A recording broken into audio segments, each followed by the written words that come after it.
दोस्तों, क्या आपने कभी इस बारे में सोचा है, क्या हो अगर आप अपने ब्रेन का 100% इस्तेमाल कर पाएं? इमेजिन एसी पॉसिबिलिटीज को। क्या आप सुपर हीरो बन जाओगे? क्या आप कुछ भी इंस्टेंटली सीख पाओगे? शायद आप अपने मन से चीजें हिला सको। ये आइडिया बहुत से लोगों के लिए बहुत एक्साइटिंग है। ये हमारी कल्पना को उड़ान देता है कि ह्यूमन लिमिट्स क्या है। चलिए आज इस फैसिनेटिंग कॉन्सेप्ट को साथ में एक्सप्लोर करते हैं। आप इसे अक्सर फिल्म्स और टेलीविजन शोज में देखते हैं। कैरेक्टर्स को अचानक अमेजिंग एबिलिटीज मिल जाती है। शायद उनमें टेलीकिनेसिस आ जाए या वो फ्यूचर प्रेडिक्ट कर सकें। वो रातों रात सुपर इंटेलिजेंट बन जाते हैं। लेकिन क्या इस आइडिया में कोई सच्चाई है या ये सिर्फ एक दिलचस्प फिक्शन कहानी है?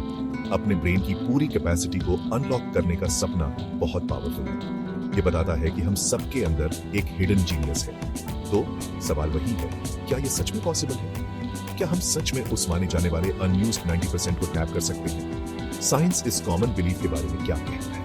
जॉइन मी, हम इस इंट्रीगिंग आइडिया की पड़ताल करते हैं। तो ये 10% ब्रेन मिथ आखिर शुरू कहां से हुआ? ये बहुत ही परसिस्टेंट आइडिया है दोस्तों। दुनिया भर में बहुत से लोग इस पर विश्वास करते हैं। वो सोचते हैं कि उनका 90% ब्रेन बस आइडल बैठा है, एक हिडन सुपर पावर की तरह एक्टिवेट होने का इंतजार कर रहा है। ये मिथ काफी समय से चला आ रहा है, असल में एक सदी से भी ज्यादा, अलग अलग रूपों में। लेकिन इसकी जड़ें थोड़ी धुंधली और अनक्लियर हैं।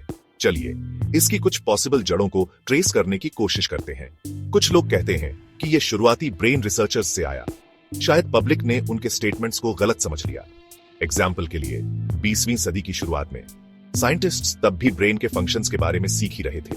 हो सकता है उन्होंने कहा हो कि वो इसका सिर्फ 10% ही समझते हैं, या ये कि किसी भी एक समय पर सिर्फ 10% न्यूरॉन्स ही फायर कर रहे होते हैं। इसे सालों में तोड़ मरोड़ दिया गया होगा, जिससे ये बिलीफ बन गया कि हम सिर्फ 10% यूज करते हैं। मिसइंटरप्रिटेशंस बहुत आसानी से फैल सकती हैं। अब देखिए, एक और पॉसिबल सोर्स है self help industry. Untapped potential का आइडिया बहुत अट्रैक्टिव होता है।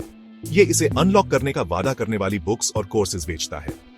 गुरुस ने शायद लोगों को मोटिवेट करने के लिए इस मिथ का इस्तेमाल किया हो, उन्हें यह बताकर कि वो इससे कहीं ज्यादा केपेबल हैं। अब चलिए देखते हैं कि मॉडर्न साइंस क्या कहता है। दोस्तों, 10% ब्रेन मिथ बिल्कुल सच नहीं है। न्यूरोलॉजिस्ट्स और ब्रेन साइंटिस्ट्स इस बात पर सहमत हैं। हम असल में अपने ब्रेन का लगभग पूरा इस्तेमाल करते हैं। इसके हर एक हिस्से का एक फंक्शन है। हाँ, हम अलग अलग समय पर अलग अलग पार्ट्स इस्तेमाल करते हैं, लेकिन इसका पूरा इस्तेमाल रेगुलरली होता है। कोई सोया हुआ 90% नहीं है जो जगाए जाने का इंतजार कर रहा हो। हमें यह पक्का कैसे पता है? वेल, हमारे पास अब एडवांस्ड ब्रेन इमेजिंग टेक्नोलॉजी है, जैसे कि fMRI और PET स्कैन्स। ये टूल साइंटिस्ट्स को ब्रेन को एक्शन में देखने देते हैं। वो देख सकते हैं कि टास्क्स के दौरान कौन से पार्ट्स एक्टिव होते हैं। यहां तक कि जब आप कुछ सिंपल कर रहे हो, जैसे बात करना या पढ़ना या सिर्फ सोचना, ये स्कैन्स आपके पूरे ब्रेन में फैली एक्टिविटी दिखाते हैं, सिर्फ एक छोटे 10% एरिया में नहीं। इसे एवोल्यूशनरी पर्सपेक्टिव से भी सोचिए। ह्यूमन ब्रेन एक बहुत बड़ा ऑर्गन है। ये हमारे बॉडी वेट का सिर्फ 2% लेता है, लेकिन ये हमारी बॉडी की करीब 20% एनर्जी कंज्यूम करता है। तो हम अपना पूरा ब्रेन इस्तेमाल करते हैं, लेकिन क्या हो अगर हम हर एक न्यूरॉन को फायर करवा सकें, बिल्कुल एक ही समय पर, मैक्सिमम कैपेसिटी पर? ये 10% मिथ से बिल्कुल अलग आइडिया है। ये अनयूज्ड पार्ट्स को अनलॉक करने के बारे में नहीं है। ये सभी पार्ट्स के एक साथ और इंटेंसली फायर करने के बारे में है। क्या इससे हमें फिल्म्स की तरह सुपर पावर्स मिलेंगी? साइंटिस्ट्स के अनुसार रियलिटी काफी अलग है।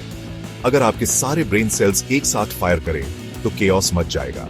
आपका ब्रेन स्पेसिफिक फंक्शंस के लिए डिजाइन किया गया है। अलग अलग एरियाज अलग अलग टास्क संभालते हैं, जैसे विजन, हियरिंग, मूवमेंट और थॉट। इन एरियाज को एक ऑर्डरली तरीके से कोऑर्डिनेट करने की जरूरत होती है।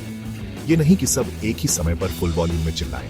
एक ऑर्केस्ट्रा की कल्पना कीजिए जहां हर इंस्ट्रूमेंट बजता है, जितना जोर से हो सके, कोई भी नोट जो वो चाहें सब एक साथ। वो म्यूजिक नहीं होगा, वो नॉइज होगा। इतनी मैसिव सिमल्टेनियस ब्रेन एक्टिविटी अच्छी नहीं है। असल में ये बहुत डेंजरस हो सकती है। इससे शायद एक जबरदस्त सीजर हो सकता है। सीजर ब्रेन में एक इलेक्ट्रिकल स्टॉर्म जैसा होता है। ये तब होता है जब बहुत ज्यादा अनकंट्रोल्ड एक्टिविटी होती है। इससे कन्वल्शंस और लॉस ऑफ कॉन्शियसनेस हो सकता है। हालांकि 100% वाला मिथ झूठा है। हमारे ब्रेन्स अमेजिंग हैं। एक्स्ट्रॉर्डिनरी मेंटल एबिलिटीज के रियल लाइफ एग्जाम्पल्स हैं। ये अक्सर सेवन सिंड्रोम वाले लोगों में होते हैं। सेवेंस वो लोग होते हैं जिनमें ऑटिज्म जैसी डेवलपमेंटल डिफरेंसेस के साथ साथ इनक्रेडिबल टैलेंट्स होते हैं। ये टैलेंट्स कुछ खास नैरो एरियाज में होते हैं। भले ही उन्हें जिंदगी के दूसरे पहलुओं में चैलेंजेस का सामना करना पड़े, उनकी स्पेशल स्किल्स हमारे लिए सच में माइंड बॉगलिंग होती है। चलिए इसके कुछ फेमस एग्जांपल्स देखते हैं। एक जाने माने सवांथिक किम्पी, वो रेन मैन के कैरेक्टर के लिए इंस्पिरेशन थे।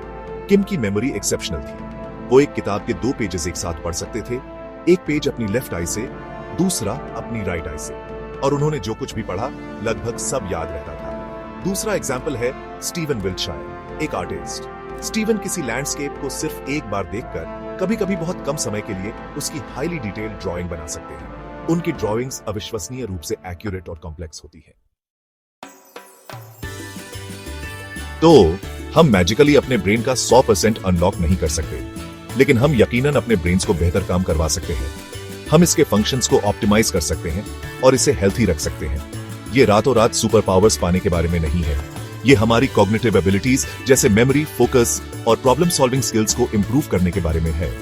ऐसी कई प्रैक्टिकल चीजें हैं जो आप आज से ही शुरू कर सकते हैं ताकि आपका ब्रेन अपना बेस्ट परफॉर्म कर सके। चलिए इनमें से कुछ सिंपल टेक्निक्स पर डिस्कस करते हैं। सबसे पहले अपनी लाइफस्टाइल के बारे में सोचिए दोस्तों।